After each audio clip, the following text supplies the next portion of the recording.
Good morning, everybody. Thank you all so much for joining us. My name's Anna Palmer. I'm the CEO and one of the founders of Punchbowl News. Especially love a packed house after a very late State of the Union evening.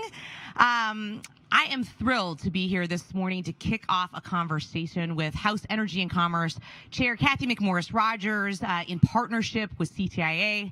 After that conversation, we're going to be joined by Meredith Atwell-Baker, who is the CEO and president of CTIA, to talk about all things energy and commerce, spectrum, 5G, no shortage of things to talk about in this new Congress. With that, I'm going to welcome the chair to the stage. Thank you so much. All right. Thank you so much for kicking off the year with us. I wanted to start, obviously, State of the Union last night. There wasn't a lot that Republicans and President Joe Biden were aligning on in terms of policy, but he did mention a few things that you have focused on yourself, which was kind of taking social media networks to task, as well as fentanyl. Are those things you think you could work with him on? Yes. Thank you. Thank you. Yes. Still unpacking a lot from the State of the Union last night, but certainly on holding big tech accountable, protecting our personal, private information, our kids online, very much on my heart. And last Congress, we passed a privacy bill out of committee. Bipartisan support, a lot of work that's been done, been working on this for 3 years. And I do believe that this is the Congress that we can get it done. We need that national privacy standard. We need to give people certainty, businesses certainty from state to state.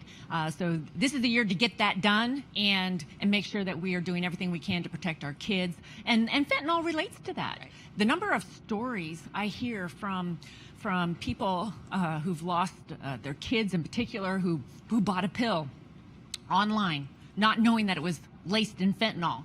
And died. It's just heartbreaking. And so I was pleased to hear the president mention fentanyl. I was disappointed that he didn't state support for actually scheduling the fentanyl analogs as illegal substances in the United States. And we know that China has 160,000 chemical plants that are producing the raw ingredients that come through Mexico across our border. And so it just reinforces the importance of securing the border and getting fentanyl off our streets. And there's a lot of bipartisan support for scheduling fentanyl and the analogs as an illegal substance, making that permanent.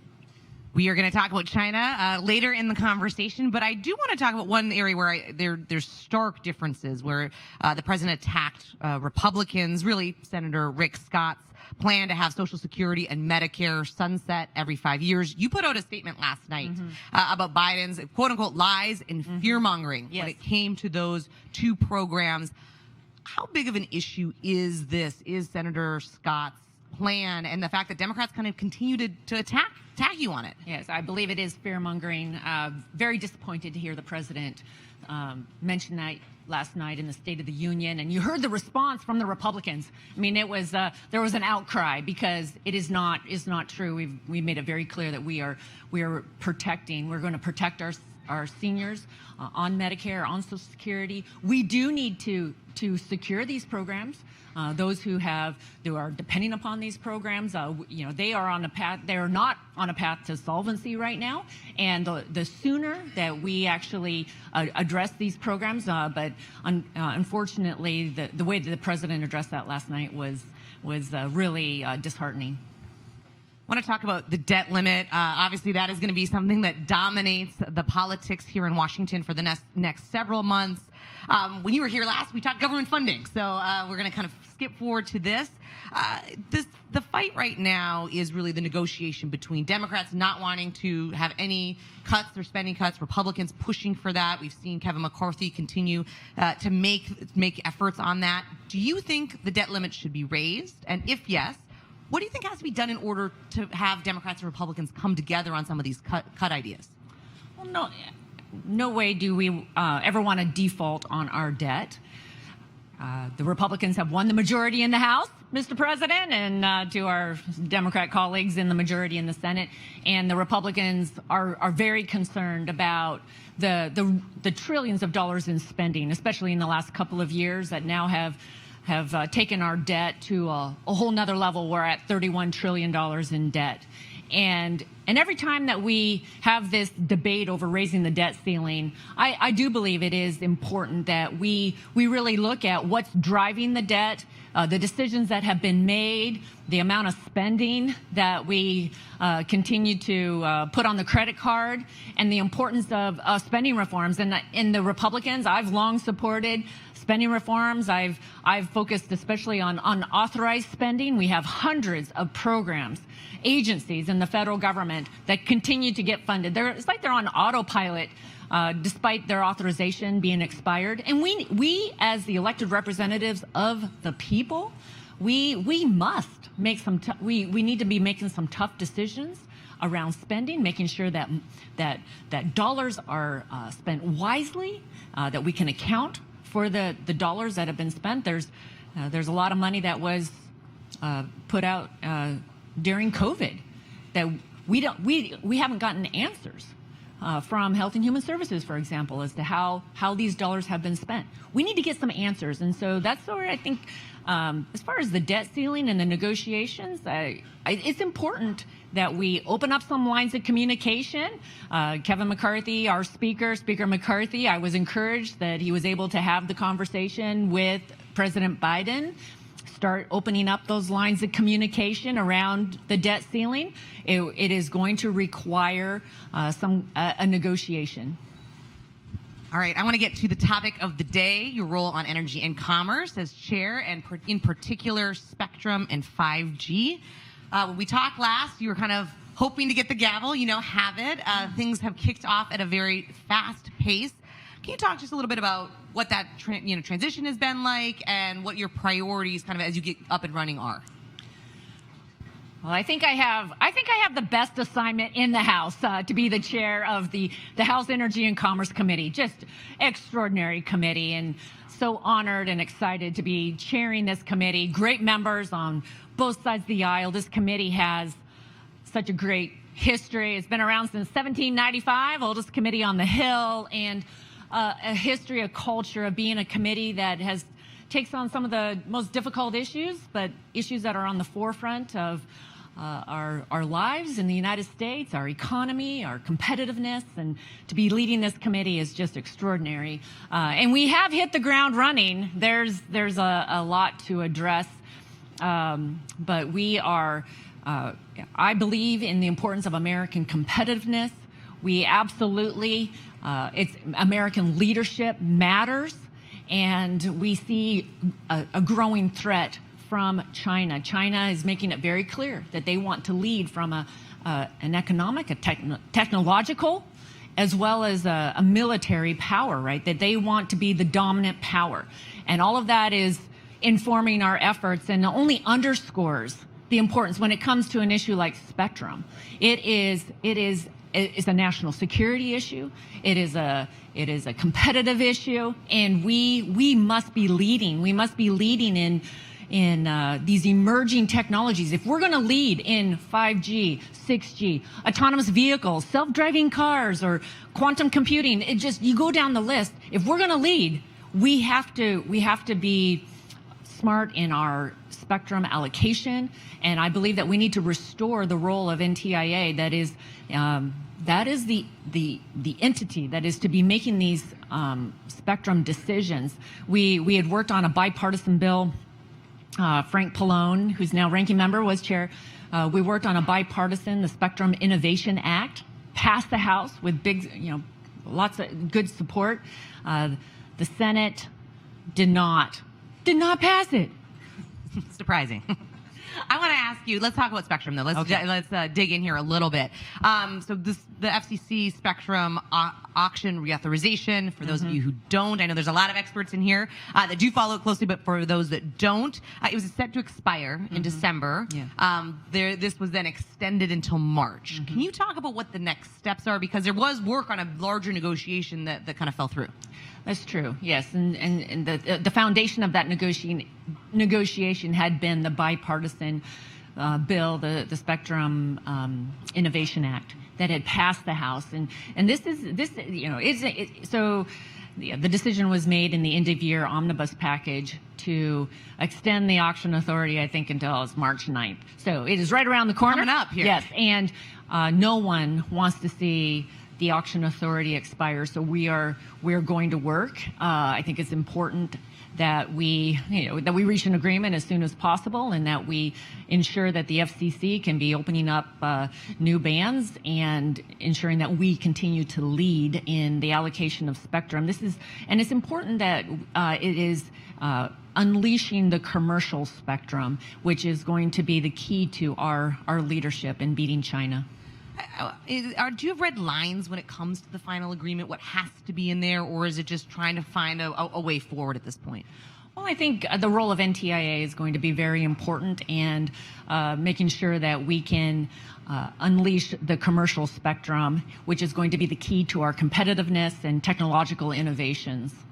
Let's project forward. So the deal gets done, the FCC authority continues. What's the future of spectrum policy going forward? Well, this is, having more spectrum is the key. Our lives are more connected than ever. Our businesses and having spectrum is going to be the key to being able to really unleash further technologies, innovation. We talk about driverless cars. I mean, but so many innovations are going to require more spectrum. So this is just really foundational to both our national security and our competitiveness. And I think it's noteworthy when you look at the United States of America. We have led.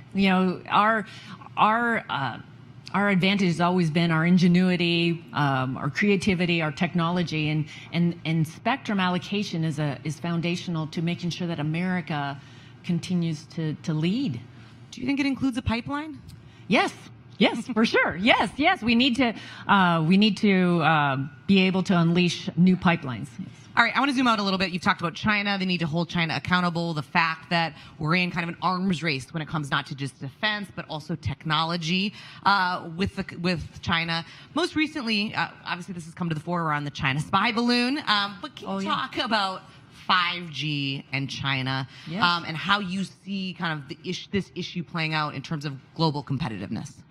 Well, this is, our telecommunications infrastructure, spectrum. All of this is a foundational to us leading in competitiveness, and also is key to our national security. Yeah, the spy balloon certainly has dominated the news, and and China just has very different values than we do. Surveilling on the United States of America from a balloon certainly has caused a lot of concern. I also would highlight that there's the concerns with TikTok and other social media platforms, and the data that is available that also China is using to surveil and to collect a lot of data on Americans. We need to be taking steps to make sure that our data is secure, our infrastructure is secure, our telecommunication networks are secure, the equipment, Huawei. One of the provisions in the innovations in the Spectrum Innovation Act was that there was $3 billion to help replace, make up for the shortfall in removing that equipment, Chinese equipment, from our telecommunications networks. I mean, all of this is so important, and China is advancing. They're moving ahead. They want to win the future by dominating in the telecommunications, the rollout of 5G, 6G spectrum. We're working on satellite legislation also right now. This is something that we were working on last Congress, bipartisan, bicameral, the deployment of low Earth satellite technology. But again, I want to make sure that America is winning the future in the deployment of satellites, and we are in a race. And when the regulatory climate is so difficult and the permitting slows down, our innovators and those that are trying to win the future, that works against us. So we had a hearing on satellite technology last week, and we're marking up some bills. I'm hopeful that we'll be able to really provide some direction, some guardrails to the FCC to provide some certainty so that we can win, get more satellites deployed, which is also a key to connecting individuals and businesses. Is another area where American leadership matters. So we are almost out of time. You kind of went through a lot of different areas where Congress and the administration, you like to see them kind of hold China accountable, maybe make some changes. What's the top priority when it comes to you? Do you think from your purview on the committee that you're going to do? Is it oversight? Is it passing bills? Is it both? We're going to do both. I think one of the keys to everything that we're talking about this morning and on other issues is permitting reform. The importance of addressing permitting reform. It takes too long in the United States of America to build anything, permit anything. The regulatory climate and the permits are delaying.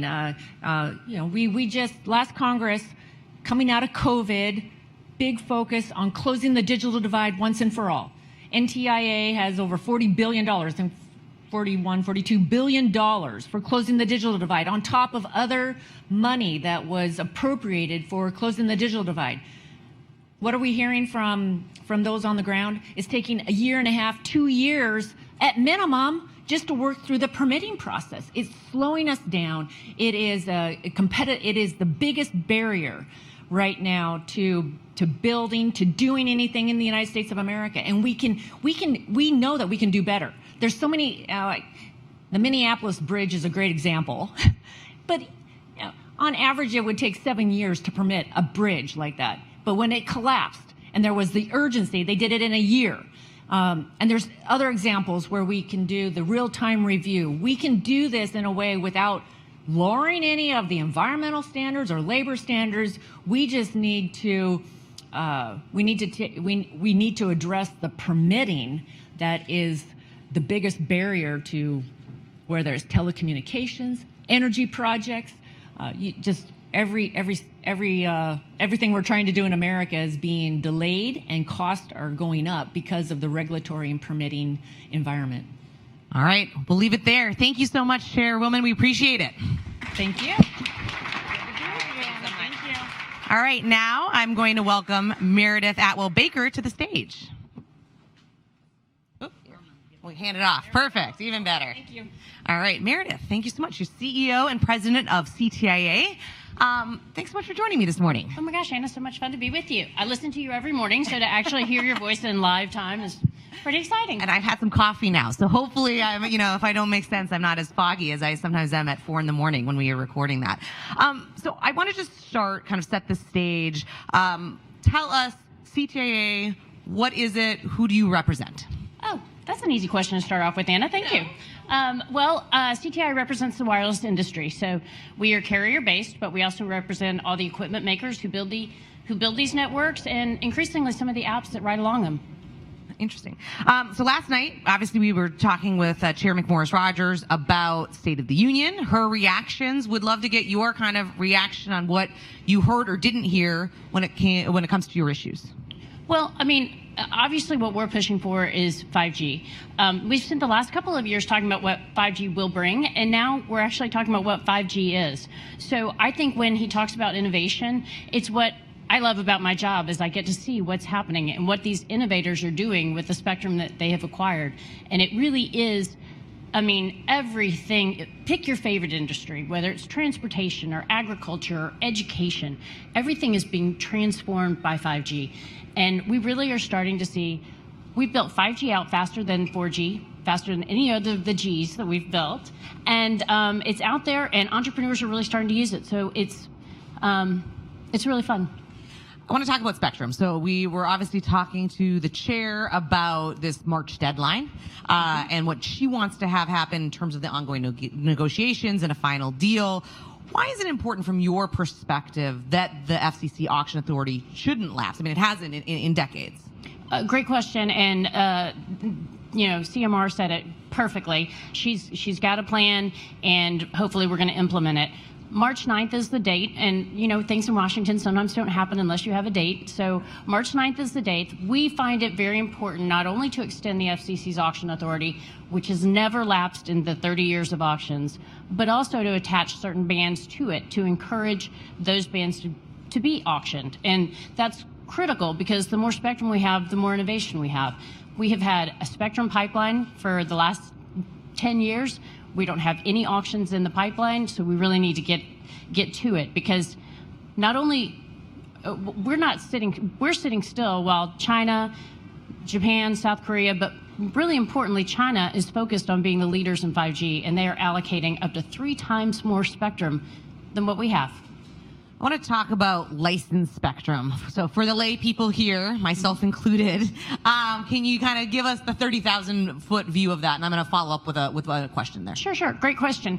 So licensed spectrum is what 5G runs on. It's what 5G runs on globally. It is the most secure network. 5G is the most secure network ever built because it is licensed, because it is exclusive licensed. It is reliable. So if you think about autonomous driving or maybe having a remote operation, I think you want those networks both to be extremely safe and reliable, and you can get that quality of service that's really going to bring about the innovation that we're looking for in the next generation of 5G. So there have been some arguments that instead of licensing more spectrum for commercial use, other approaches should be used potentially. Do you agree with that, or do you think we should stay the course? So I know what works. And that's what licensed spectrum is. And so 5G needs to have licensed spectrum. I think to have these innovators on unproven technologies isn't what we're looking for. We're looking for more licensed spectrum for 5G. All right, we are almost out of time. But before we go, I want to talk about China. Obviously, the chair and I spoke at length about kind of competition issues, about 5G leading, and the kind of America's position in the world when it comes to these issues. How does the U.S. compare to China right now when it comes to 5G? And maybe what are your concerns if you go forward 5 or 10 years? Great question. So if you just take a step back, the United States really led the world in 4G. And that's why the app economy and all of the sharing companies are here in the United States. So the world saw that, and they want it. So China's really gunning to be the leader in 5G. It's why they're giving their companies so much spectrum. It's why we need more spectrum so that we can lead the world in 5G, because all of the benefits of the economy will flow from that for the United States. All right, we're going to leave it there. Meredith, thank you so much. I really appreciate your time and CTA's partnership in this event. And of course, a big thank you to CMR and her team for coming this morning bright and early after the State of the Union, and to all of you joining us on the live stream and in person. We have several events that we're going to be kicking off throughout the year. You can go to Punchbowl News' events hub at punchbowl.news, and of course, subscribe to our free morning newsletter at punchbowl.news. Have a great day and stay safe. Thanks so much.